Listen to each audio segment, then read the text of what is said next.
Facebook থেকে income করতে হলে দিনে একবার হলে আপনাকে অবশ্যই এই সেটিংটি চেক করতে হবে। কি সেই গুরুত্বপূর্ণ সেটিংস, চলুন দেখে আসা যাক।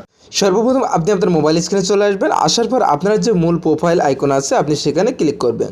আমি সাপোজ এখান থেকে এখানে ক্লিক করলাম। করার পরে দেখবেন আপনার যে নামটি আছে সেই নামটি এখানে শো করবে। আপনার নামের উপর আপনি এখান থেকে ক্লিক করবেন।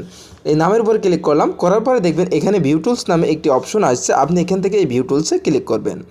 করার পরে একটু স্ক্রল ডাউন করে উপরে নিয়ে যাবেন পেজটি। উপরে নিয়ে যেয়ে একটু স্ক্রল ডাউন করে উপরে নিয়ে যাওয়ার পরে নিচে দেখবেন পেজ রিকমেন্ডেশন। আপনি অবশ্যই পেজ রিকমেন্ডেশনে ক্লিক করবেন। করার পরে এইটি একটু স্ক্রল ডাউন করে উপরে নিয়ে দেখবেন যে আপনার এখানে কি রিকমেন্ডেশন। আমি সাপোজ এই রিকমেন্ডেশনে ক্লিক করলাম। করার পরে দেখুন এখানে কি আছে, পেজ স্ট্যাটাস। আপনি অবশ্যই পেজ স্ট্যাটাস এই অপশনটি চেক করবেন। আমি সাপোজ পেজ স্ট্যাটাসে ক্লিক করলাম। করার পরে দেখেন এখানে কি আছে, আমার এটা কিন্তু অলরেডি কিন্তু কোনো টাইটেলে এবং কোনো ইস্যু নাই, এখানে এলিজিবল আর মনিটাইজেশন। আপনার যদি